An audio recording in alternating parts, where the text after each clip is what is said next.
Clear?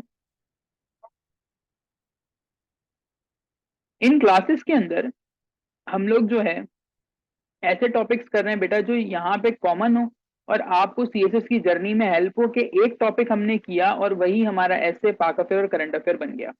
ठीक है, तो अब आपके पास वाटर क्राइसिस के अंदर जो सवाल आएगा वो लाजमी लाजमी आपका डैम से कनेक्टेड होगा। ठीक है, वाटर क्राइसिस का सवाल आपका डैम से लाजमी कनेक्ट होगा। तो सबसे पहले हम इसका थीसिस देखेंगे कि कोई भी सवाल आएगा उसके अंदर आप ये जुमला लाजमी इस्तेमाल करोगे, that Pakistan is faced with an unprecedented water shortage. ठीक है, कि आज से पहले इतना खतरनाक पानी का शॉर्टेज कभी हुआ ही नहीं हमारे मुल्क में। ये जो मैंने हाईलाइट किया है कि इंटरनेशनल स्टडीज कहती हैं कि 2025 तक पाकिस्तान के अंदर पानी की स्कार्सिटी इतनी बढ़ जाएगी कि पाकिस्तान जो है वो वाटर वल्नरेबल हो जाएगा। सही है जनाब? तो अब आप यहां से अंदाजा लगा सकते हैं कि कितनी यह खतरनाक बात है। पाकिस्तान की पॉपुलेशन जो है वो बढ़ जाएगी 2050 तक, कहते हैं जी ऑलमोस्ट डबल हो जाएगी। और यूएन आपको कह रहे हैं कि बाय 2025 तक आपके इतने इतने मिलियन एकड़ फीट पानी आपकी डिमांड होगी जो आपके पास अभी मौजूद नहीं है। तो these are the fact and figures जो आप इस्तेमाल कर सकते हो अपने एसए, पाक अफेयर और करंट अफेयर के पेपर में। ठीक है जनाब?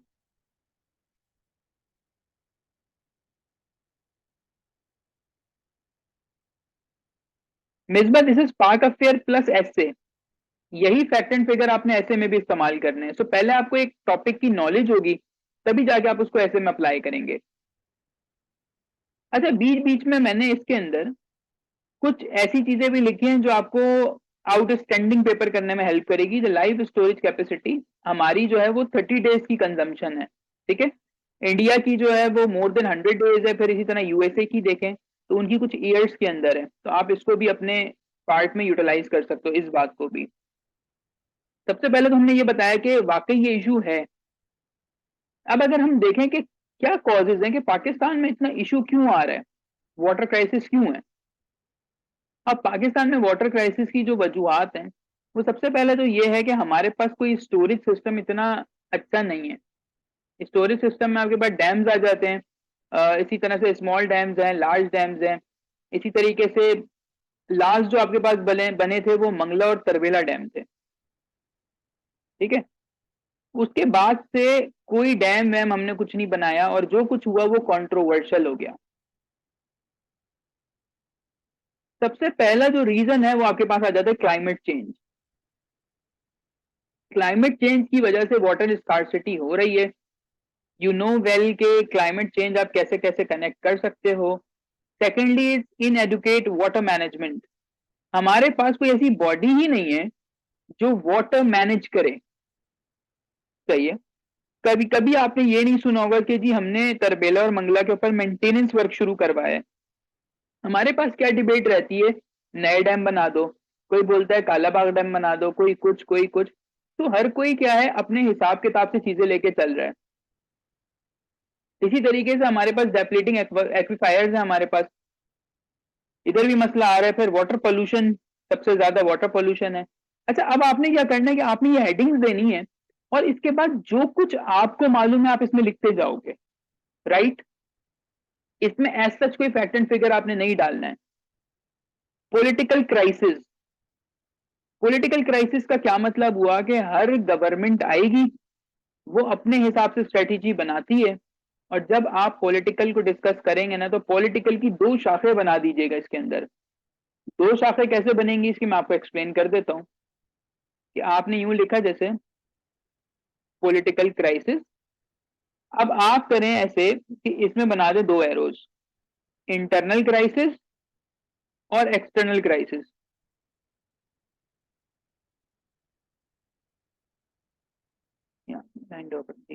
ऐसे करते हैं इसको।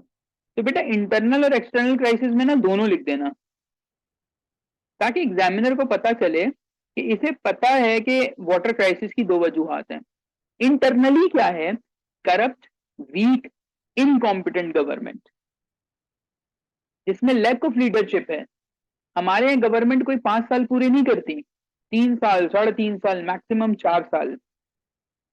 गवर्नमेंट आई, अपनी पॉलिसी दी, पुराने वाले को नल एंड वाइट किया, जितने टाइम में नई गवर्नमेंट की पॉलिसी इफेक्टिव होने लगती है उतने में गवर्नमेंट चेंज हो जाती है, राइट। तो हमेशा हमारा यही एक रोना है कि हमारे जो इंटरनली मसाइल है, हमारा इंस्टीट्यूशन वीक है। अब आप बात करें कि चलें सर इंटरनली तो मसाइल हैं ही, वीक एक्सटर्नल इश्यूज क्या है? एक्सटर्नल इश्यूज आपके पास हैं इंडिया, इंडिया एंड अफगानिस्तान। क्योंकि वाटर आपके पास अलग से कहीं नहीं आ रहा, इंडिया एक अपर रिपेरियन स्टेट है, ठीक है। इंडिया जो है आपके पास बेटा वो अपर रिपेरियन स्टेट कहलाता है,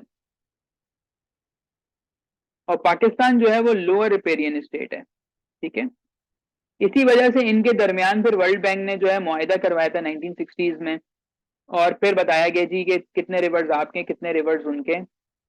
तो आप इन सारी चीजों को कोट करेंगे और बताएंगे कि जी पॉलिटिकल क्राइसिस की वजह से भी ये मसला है हमारे पास। इसी तरह से अर्बनाइजेशन भी आ गई, ठीक है। जाहिर है जब भी कोई सोशल इशू आप उठाएंगे बेटा, सोशल इशू की तीन ही डायमेंशन होती हैं। सोशल इश्यूज की जो डायमेंशन है वो तीन है। कौन कौन सी हैं? Causes, effects, remedies, that's it. अब इसके लिए आपको कोई 4 किताबें पढ़ने की जरूरत नहीं है या 20-25 आर्टिकल पढ़ने की जरूरत नहीं है। ये बहुत जल्दी तैयार होने वाला टॉपिक होता है और ताकत क्विक हो जाता है, लेकिन बस कि हमें मिसगाइडेड इतना होते हैं हम कि हमसे नहीं हो पाती हैं चीजें। ये जो वर्ल्ड बैंक ने कराया ना आपकी इंडस वाटर ट्रीटी, हम उसका जिक्र कर रहे हैं यहाँ पे। हम इंडस वाटर ट्रीटी को यहाँ पे एक्सप्लेन करेंगे कि पाकिस्तान और इंडिया के दरमियान में क्यों एक्सटर्नल पॉलिटिकल इश्यूज हैं, उसके उसके हिसाब से हम इस कॉन्टेक्स्ट में बात करेंगे। अच्छा, क्योंकि पाक अफेयर का पेपर है और पाक अफेयर का पेपर कभी भी हिस्ट्री के बगैर पॉसिबल ही नहीं है। आप में से कोई स्टूडेंट ये बोले सर मेरी ग्रिप नहीं है हिस्ट्री के ऊपर, ऐसा मसला है वैसा मसला है, तो भाई ऐसा कुछ भी नहीं है। आपको पाक अफेयर्स के पेपर में हिस्ट्री से लिंक करना पड़ेगा। और मैंने क्या लिंक किया यहाँ पे कि पाकिस्तान जो है अभी टोटल 17 में से 14वें नंबर पे आ रहा है, जो कि वाटर रिस्क है, ठीक है। ये आप कोट करेंगे पेपर में। Water availability in Pakistan has been this in 1960। अब यहाँ देखें मैं कहाँ से रिलेट कर रहा हूँ इसको कि 1962 में कैसी थी अब कैसी है, ठीक है। अच्छा जी, और आगे चलते हैं इसमें। अब वाटर स्कार्सिटी अगर हो गई तो क्या होगा जी? सबसे पहले लैक ऑफ ड्रिंकिंग वाटर है आपके पास। इसी तरीके से आप एक एग्रीकल्चर कंट्री हैं तो आपके पास एग्रीकल्चर भी डाउन होगा। व्हेन एग्रीकल्चर डाउन होगा तो आपके पास क्या होगा बेटा? ये सब कुछ एक लिंक में चल रहा होता है, ठीक है। मैं आपको बना के भी दिखा देता हूँ। ये सारे आप ना इस तरह से बना सकते हो पेपर में ना, 3 4 5 सर्कल्स बना दो जिसमें आप ना कनेक्टिविटी शो कर दो, तो एग्जामिनर बहुत खुश होता है इस चीज से कि किसी ने आउट ऑफ द वे जाके कुछ लिखा। जैसे मिसाल के तौर पे आपके पास वाटर क्राइसिस आए, सही है। वाटर क्राइसिस से आपका एग्रीकल्चर क्या होगा?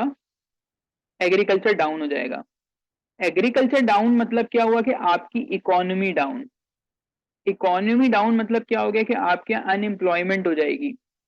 अनएम्प्लॉयमेंट होने से क्या होगा जी? सोशल लेवल्स बढ़ जाएंगे आपके पास, यानी कि क्राइम बढ़ जाएगा, ठीक है। तो ये भी एक इसका इम्पैक्ट आएगा वाटर क्राइसिस का। पॉइंट समझ में आ रहा है?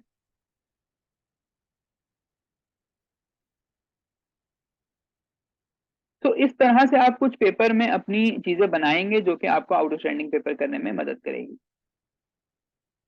अच्छा जी, उसके बाद आगे जी अर्बन स्प्रॉल। अर्बन स्प्रॉल यही है कि लोग शहरों की तरफ माइग्रेट कर रहे हैं। हम आएंगे इसके बाद जी सोल्यूशंस की तरफ कि सोल्यूशंस क्या हो सकते हैं। खुदारा सोल्यूशन में ये मत कहना कि नए डैम बना दो, सही है।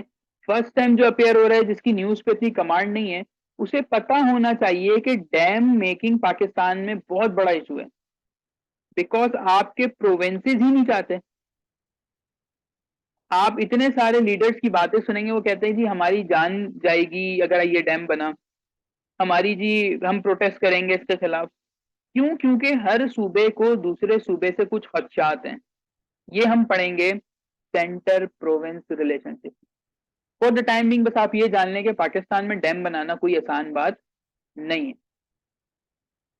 अब इसके सोल्यूशन क्या है? देखिए, आप सोल्यूशन आप इस तरीके से दोगे कि जी किसी चीज को इम्प्रूव करना है। देखिए इम्प्रूव करना आसान है, बिकॉज हमारे पास जो है उसकी कैपेबिलिटी होती है। थोड़ी रिसर्च एंड डेवलपमेंट कर लें, थोड़ा बहुत फंड लगाते हैं, तो उससे क्या होगा कि वो चीज इम्प्रूव हो जाएगी। लेकिन नया बनाना इम्पॉसिबल है पाकिस्तान के अंदर स्पेशली। ठीक है, इसी तरीके से हम क्या कर सकते हैं, छोटे छोटे डैम्स, अरबों डॉलर वाले नहीं, हम छोटे डैम्स बना सकते हैं। कुछ ऐसी टेक्नोलॉजी लाएं कि हम अंडर वाटर पानी को स्टोर करें या रेन वाटर को स्टोर करें। किसी मुल्क से मिसाल दे सकते हैं आप। ठीक है, कि जैसे साउथ कोरिया के अंदर, चाइना में और डिफरेंट कंट्रीज में बहुत बारिश होती है, उनके जो रोड्स होते हैं ना, उनमें एब्जॉर्प्शन पावर होती है। वो पानी को एब्जॉर्ब करते हैं और अंडरग्राउंड टैंक की तरफ ले जाते हैं। जब वो पानी को एब्जॉर्ब करके अंडरग्राउंड टैंक की तरफ ले जाते हैं, तो जितनी भी बारिश हो तो वो उनके लिए बेनिफिशियल होता है। बट एज कंपेयर पाकिस्तान में देखे, थोड़ी भी बारिश होती है, रोड ब्लॉक हो जाते हैं, पानी सड़कों पे खड़ा हुआ है, because we don't have a very good system. Correct. तो यहाँ पे आपने मिसाल देनी है उन ममालिक की। अच्छा, उसके बाद ये हो सकता है कि जी हम अवेयरनेस फैलाएं लोगों में। अवेयरनेस कैसे? जैसे कोविड के टाइम पे एक पर्टिकुलर कॉलर ट्यून चल रही थी, ठीक है, अपना इतना फासला रखें, मास्क पहने। फिर आप अखबार में देखते हैं कि अखबार के अंदर लिखा हुआ आता है से नो टू करप्शन, राइट। अभी आप देखिए क्रिकेट मैच चल रहे हैं तो उसमें एक हैशटैग चलता है। बहुत सारे हैं, बहुत सारी चीजें कर सकते हैं। तो हम ऐसे अवेयरनेस फैलाएंगे कि जी देखिए पानी का इस्तेमाल जो है आप लोग बड़ा सोच समझ के करें। मीडिया कैंपेन्स हों, जो रात को 9 बजे प्राइम टाइम पे जो आपके पास शोज आ रहे होते हैं 9 बजे वाले, उसके अंदर हम इस बात को उठा सकते हैं। हामिद मीर साहब, शाहजेब खानजादा और जितने लोग, वसीम बदामी, जितने बैठे हैं, ये सब क्या करें कि ये बात करें वाटर क्राइसिस के ऊपर। जी जी, जो मैसेज भी आते हैं वो सब कुछ आप इसके अंदर डाल देंगे। It is the awareness by the media. सही है। अब जैसे दुबई कर रहा है, दुबई क्या करता है कि वो सी वाटर को रिफाइन करता है और पीने के काबिल बनाता है। ठीक है, तो हम सी वाटर को भी इस्तेमाल कर सकते हैं इसके अंदर। लेकिन जाहिर अगेन रिसर्च एंड डेवलपमेंट नहीं है, तो हम लैग कर रहे हैं इसके अंदर। उसके बाद आप इसको कंक्लूड करोगे। कंक्लूजन के लिए यूजुअली मैं प्रेफर करता हूं कि आप अच्छे जुमले याद कर लें। कंक्लूजन आपका हाई नोट पे होना चाहिए, राइट। हाई नोट मतलब कि होपफुल कंक्लूजन हो आपका। अच्छा, इसके अंदर बहुत सारे लोग एक चीज मिस करते हैं कि टॉपिक जब आप तैयार करो ना, उसको आइसोलेशन में तैयार ना करो। आइसोलेशन में इन मीन कि अगर कोई स्टूडेंट है ना, उसने जी वाटर क्राइसिस तैयार करना है, तो बच्चे क्या करते हैं, उठाए नोट्स, वाटर क्राइसिस पढ़ा और बस उन्होंने बोला जी हो गया। ठीक है, कि बस वाटर क्राइसिस हो गया, नहीं जी हमने कुछ और इसमें काम नहीं करना।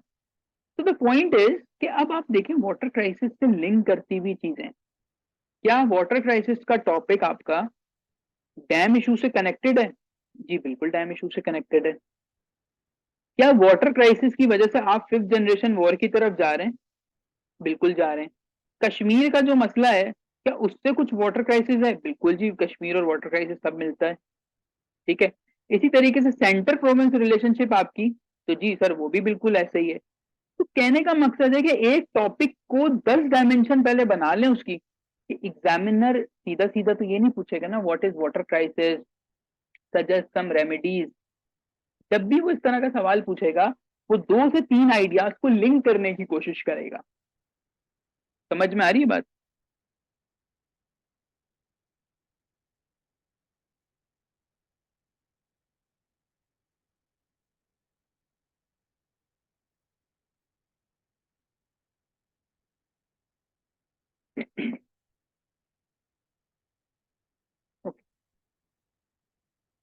आगे अगर आप देखें इसको, तो आपको डैम के बारे में भी इंफॉर्मेशन होनी चाहिए। अगेन पाक अफेयर्स का पेपर है या करंट अफेयर्स का पेपर है, इट शोज का आपके पास नॉलेज कितनी है। आपको डैम्स के बारे में पता होना चाहिए, आपको इसरा की रिपोर्ट्स का पता होना चाहिए, आपको पता होना चाहिए कितने डैम्स अब तक पाकिस्तान में प्रपोज किए जा चुके हैं और कितने जो है मजीद पाइपलाइन में हैं, और क्यों फंस रहे हैं डैम, क्यों नहीं बन पा रहे, व्हाट आर द रीजन, वो सब आप इसमें जिक्र करोगे। ठीक है, अब यहाँ पे मैंने लिखा है कि जी तकरीबन कोई आपके पास इसको मैं हाईलाइट भी कर देता हूँ। 1960 में जब मिलिट्री गवर्नमेंट थी ना बेटा, 1960 में तब डैम बना था। उसके बाद से अब तक डेमोक्रेटिक गवर्नमेंट आई, लेकिन वो डैम नहीं बना सकी। तो this is a very good point कि आप अपने पेपर में लिखेंगे कि जी मिलिट्री जो है आके काम तो कर रही है कम से कम, हमारी डेमोक्रेटिक गवर्नमेंट ने तो कोई डैम ही नहीं बनाया। What is the reason behind that? इसके बारे में सोचें, ब्रेन स्टॉर्मिंग करें, ऐसा क्यों है। इसी तरीके से कहते हैं country which had constructed 80,000 dams, 80,000 dam है चाइना के अंदर। ठीक है, यानी छोटे छोटे डैम्स होंगे, और 5,000 बिग डैम्स है चाइना में। ये आपके पास फैक्ट एंड फिगर आएगी जो मैंने किसी किताब से निकाला था, आप इसको कोट कर सकते हैं कि चाइना में 80,000 डैम है और 5,000 बड़े डैम है। लेकिन पाकिस्तान के अंदर सिर्फ 2 बड़े डैम है, और वो भी कब बने हैं? मिलिट्री डिक्टेटरशिप में।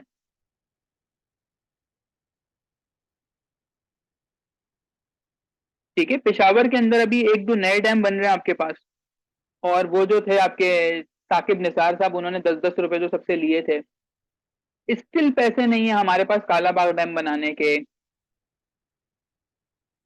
तो पॉइंट इज कि पाकिस्तान में बहुत सारे इश्यूज हैं, आप इतनी आसानी से वाटर क्राइसिस को सॉल्व नहीं कर सकते। ठीक है बेटा, सो ये आपका टॉपिक है एक पाक अफेयर्स का, ये नोट्स मिल जाएंगे मेरे स्टूडेंट्स को। अगर मुझे इसी को ऐसे में लिखना है और टॉपिक आता है वाटर क्राइसिस इन पाकिस्तान,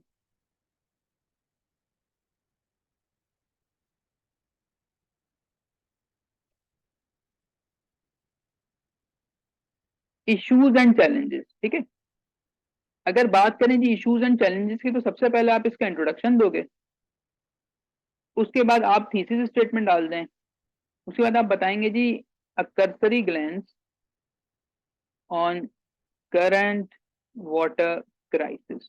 ठीक है बेटा, आपने बता दिया कि पाकिस्तान के अंदर कैसा वाटर क्राइसिस चल रहा है, वो मैंने आपको बता दिया सब कुछ, कि पाकिस्तान में इतने इतने मिलियन एकड़ फीट पानी जो है वो लॉस हो रहा है, और आईएमएफ क्या कह रहा है, वर्ल्ड बैंक क्या कह रहा है। उसके बाद आप लिखेंगे issues associated with water crisis. इसमें क्या लिखेंगे आप कि कौन कौन से इश्यूज आ रहे हैं वाटर क्राइसिस के साथ, विच मीन्स कॉजेज, आपने कॉजेज बतानी है।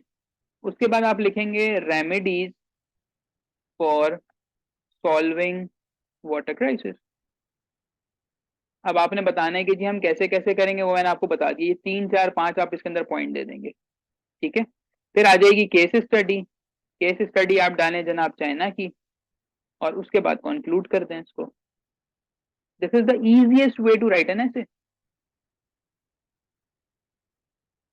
ठीक है, अब अगर किसी स्टूडेंट का कोई सवाल है तो वो मुझसे पूछ ले। यहाँ पे अब आप अनम्यूट कर सकते हैं अपने आप को। मैंने कोशिश की कि पाक अफेयर्स पढ़ा के आपको वही चीज ऐसे में कनेक्ट कर दूं। जी जनाब, आप अपना ऑडियो ओपन करके बात करते हैं। पहला सवाल किसका? पहला सवाल आया है जी अजहर का। अजहर, केस स्टडी कितनी नहीं होती? Case study depending upon your knowledge. अगर किसी स्टूडेंट को सिर्फ चाइना का पता है तो वो एक ही लिखेगा, लेकिन अगर किसी स्टूडेंट ने 8-10 मुल्कों के बारे में पढ़ा है तो 8-10 लिख दे, वो कोई मसला थोड़ी है, लेकिन कोशिश है कि एक ही लिखें। सर इसमें कितने वर्ड पे जो ऐसे हम लिखेंगे? वर्ड जी सर। मिनिमम कोई 2,000 से 2,500 की तरफ जाएगा ये। दो। ठीक। ये तो सीएसएस की एक क्राइटेरिया है ना, वो लिखता है आपको कि भाई 2,500 से 3,000 होने चाहिए। जी केस स्टडी हमेशा आखिर में लिखते हैं, जब वो आपको लिख कर देता है ना बेटा यहाँ पे कि आपने लिखना है ऐसे, अगर आप अटेम्प्ट करेंगे तो ऐसे के लिए वो बोलेगा 2,500 से 3,000 वर्ड्स। ठीक है, लेकिन it is not humanly possible to write this. ठीक है, फिर आप क्या करोगे, आप इसको कोशिश करेंगे कि 1,500 से 2,000 वर्ड कर दें, लेकिन एग्जैक्ट और सही हो, with correct grammar and good argument. Jiya ने भी मेरी क्लास अटेंड की है। जिया, आपको समझ में आ रही है चीजें? केस स्टडी अलग से लिखनी होती है, एक पैराग्राफ में आप हेडिंग डालेंगे और आप केस स्टडी देंगे। किसी का कोई भी सवाल है पूछ लें बेटा, कोई मसले की बात नहीं है, ताकि आपकी एम्बिग्युइटी क्लियर हो। अगर आप घर में तैयारी कर रहे हैं तो आपके लिए आसानियां हो जाए तैयारी करने में। वरना मेरे लिए भी बेटा देखो बहुत आसान चीज है कि मैं आपको 3 किताबों के नाम दूं, मैं बोलूं बेटा इससे पढ़ लेना हो जाएगा। बट आई नो कि एक एस्पिरेंट जो है वो 3 किताबें नहीं पढ़ सकता। जिसने अपने पूरे कैरियर में एक किताब नहीं पढ़ी या एक पेज की रीडिंग नहीं की, वो कैसे करेगा? मैंने देखा मेजोरिटी लोगों को, वो क्या कर रहे हैं जी, ये जो है ना, ये आयशा सिद्दीका की बुक है, ये मलिहा लोधी की 2 किताबें, ये कर लो हो गया। कैसे पढ़ना है, क्या रीड करना है, किस तरीके से पेपर में यूटिलाइज करना है, वो कोई नहीं बताएगा आपको। तो कोशिश करें कि जितने मुझसे पूछ सकते हैं सवाल पूछ लें, जितना मुझे आता होगा मैं गाइड कर दूंगा आपको।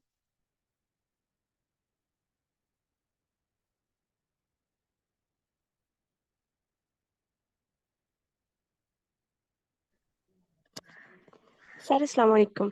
सर ये सोल्यूशन होंगे वो हम लिखेंगे तो वो हर जो हेडिंग्स होगी उसके अंदर नहीं लिखेंगे, जिस तरह से उसकी केस स्टडी जो होगी वो लास्ट में क्यों लिखेंगे? आपका नाम क्या है? सर मेरा नाम आर्या है।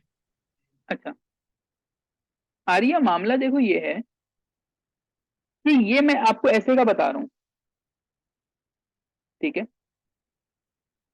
और similar case part of fair के साथ भी, कि जब आप सॉल्यूशंस की हेडिंग डालेंगे ना, तो सॉल्यूशंस में आप लिखेंगे कि जी ये सॉल्यूशंस हैं, और वो सारे आप सब पॉइंट्स उसके अंदर दोगे कि भाई डैम बनाना चाहिए, पॉलिटिकल लीडरशिप, 8-10 पॉइंट देंगे, और उन सब पॉइंट्स के अंदर जाके आप एक्सप्लेन करोगे।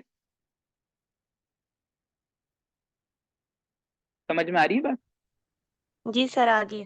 सर कुछ ऐसे ऐसे भी तो होती है ना जिनके अंदर हम आंसर्स जो इससे रेलिवेंट चीज नहीं मैं पूछ रही जो, तो उसकी जो सोल्यूशन होता है तो वो तो सोल्यूशन उसका बनता नहीं है, तो वो उसमें सोल्यूशन हम नहीं लिख सकते ना, जिस तरह से उसकी केस स्टडी जस्ट हम उससे प्रूव हो जाती हैं चीजें। जी, उसमें फिर आप सोल्यूशन नहीं देंगे बेटा, उसमें आपके आर्ग्यूमेंट्स जो होते हैं ना वो इतने स्ट्रांग होने चाहिए कि आपको कुछ और चीज रिक्वायर्ड नहीं हो।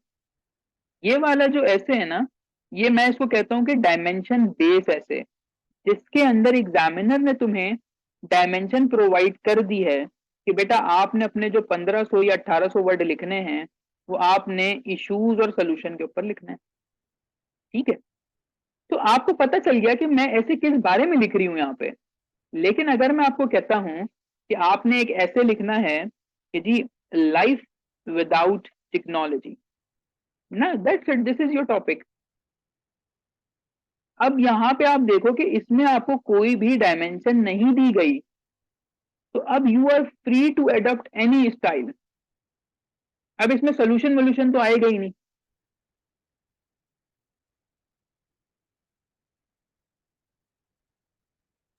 जी सर बिल्कुल ऐसे ही है। तो बस उसका एक अलग तरीका, तो थोड़ा सा सीखना पड़ता है वो। किसी और का कोई सवाल है तो पूछ लें।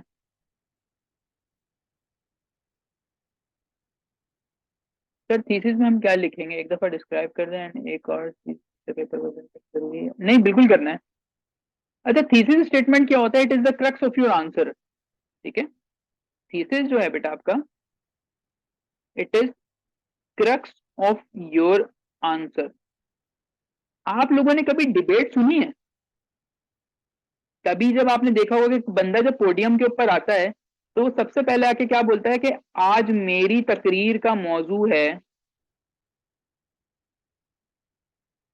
राइट? बोलते हैं ना, आज मेरी तकरीर का मौजू ये है। उसके बाद आप डिसाइड करते हो कि जी सुनना है या नहीं सुनना। ऐसा ही है? बताओ मुझे।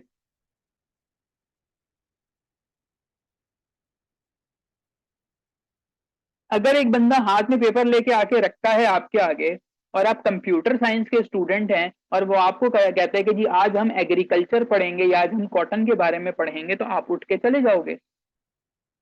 तो ये जो थीसिस है ना, वो यही काम करता है कि सवाल शुरू होने से पहले आपको बता देता है कि इस सवाल में बात क्या की जाएगी।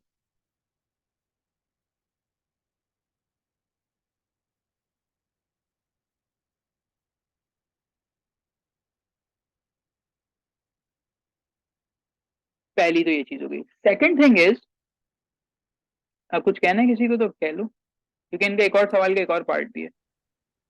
जी सर। सर जिस तरह से ये वाला क्वेश्चन है, front walk in when everyone else walk out, जिस तरह से ये 2023 के सीएसएस के एग्जाम के अंदर आया हुआ। सर इस क्वेश्चंस के जब हम सोल्यूशन तो नहीं लिखेंगे ना, इसके तो कुछ बनते नहीं, क्योंकि इसमें केस स्टडी से हमारा काम हो जाएगा। इसमें कुछ भी, इसमें सिर्फ एग्जाम्पल्स आएंगी जी, कि वो केस आप स्टडी से देख। जी जी जी जी, ऐसे ये केस स्टडी नहीं, उसके अंदर ये कि वो आप एग्जाम्पल में कर दोगे। केस स्टडी क्या होता है कि एक प्रॉब्लम है, उसका सोल्यूशन आप प्रोवाइड करते हो किसी दूसरी जगह से कंपेयर करके, this is called case study. जी सर। सर जिस तरह इसको हम डिवाइड कर लेंगे इंडिविजुअल लेवल पे, फैमिली लेवल पे, या सोसाइटी लेवल पे, स्टेट लेवल पे और ग्लोबल लेवल वगैरह पे, ऐसा ही तो है। सर इसका काउंटर पर्सपेक्टिव में भी हम लिखेंगे, जिस तरह से यूएस जो है वो अपनी पॉलिसी उसने बनाई हुई कि कोई परमानेंट फ्रेंड नहीं होता और परमानेंट एनी भी नहीं है, हम्म, सिर्फ परमानेंट इंटरेस्ट होते हैं, तो वो इस फ्रेंडशिप को नहीं मानते। तो सर वो काउंटर पर्सपेक्टिव हम देंगे तो हम उसका रिजेक्ट भी तो करेंगे ना। बिल्कुल। इसका जो क्राइटेरिया होगा लिखने का मैं आपको बताता हूँ, ये कैसे लिखोगे आप तो इसका सर इंट्रो दोगे। जी जी, मैंने इसको लिखा हुआ है कंप्लीट, आपको चेक नहीं करवाया।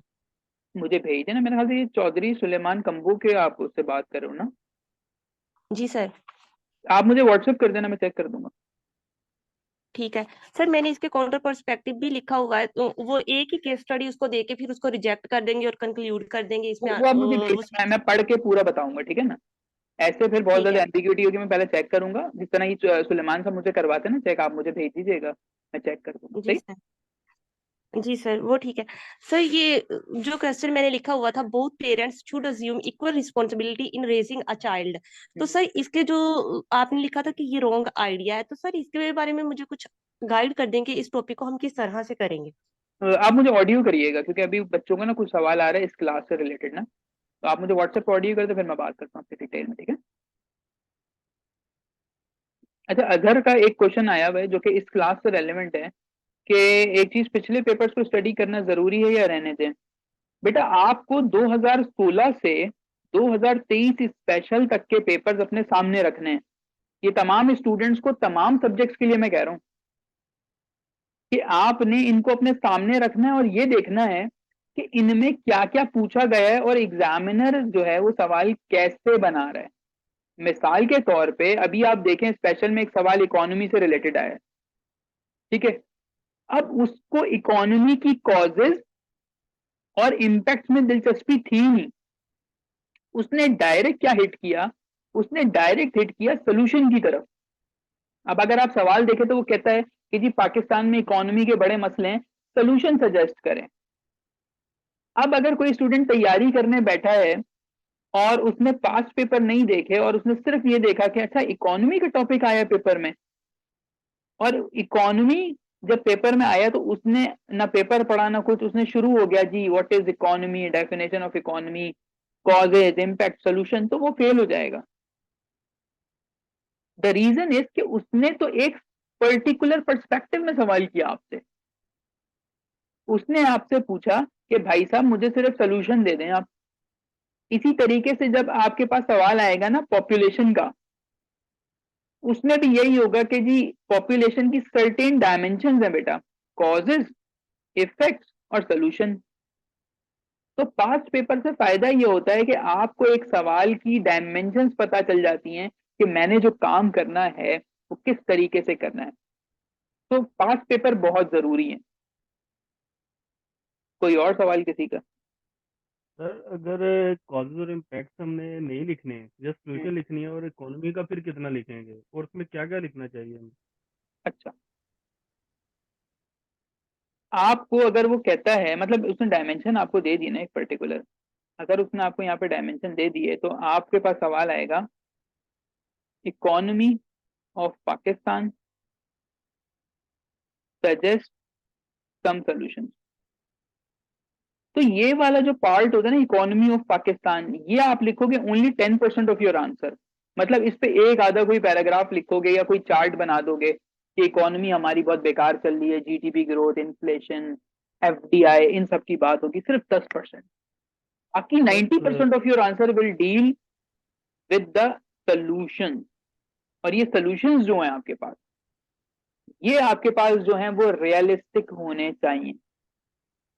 सर जो 10% हमने लिखना है, इसमें कोई ग्राफ वगैरह तो नहीं बनाने की जरूरत होती? कुछ भी बना सकते हो, कुछ भी बना सकते हो, जस्ट एग्जामिनर को बात समझ में आनी चाहिए। जैसे कुछ बच्चे होते हैं वो क्या करते हैं, वो सिर्फ पैराग्राफ लिखते हैं, मतलब कि पूरा पेज उन्होंने भर दिया इस पूरे पेज को।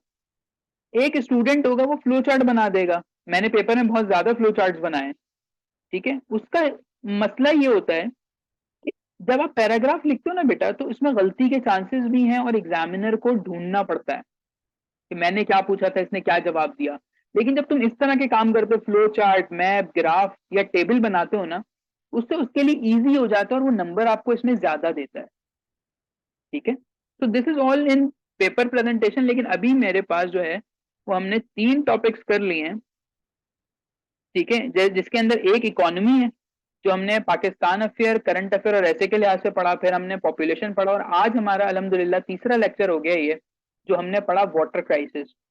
अब ये तीनों बड़े इंपॉर्टेंट हैं और तीनों ओवरलैपिंग है, ठीक है। जिसने पॉपुलेशन तैयार किया वो उसको वाटर क्राइसिस और इकोनॉमी से लिंक कर सकता है, एंड वाइस वर्सा। तो इस तरह से मैं 10 टॉपिक्स आपको करवाऊंगा pre partition and post partition के, और इस पूरे सेशन की जो मैंने फीस रखी हुई है दैट इज ओनली 500, ठीक है। जिन स्टूडेंट्स ने भी रजिस्टर होना वो क्लास के बाद मुझसे व्हाट्सएप कर लीजिएगा। आज के लिए इसको इतने ही रखेंगे, दुआओं में याद रखिएगा। अल्लाह हाफिज।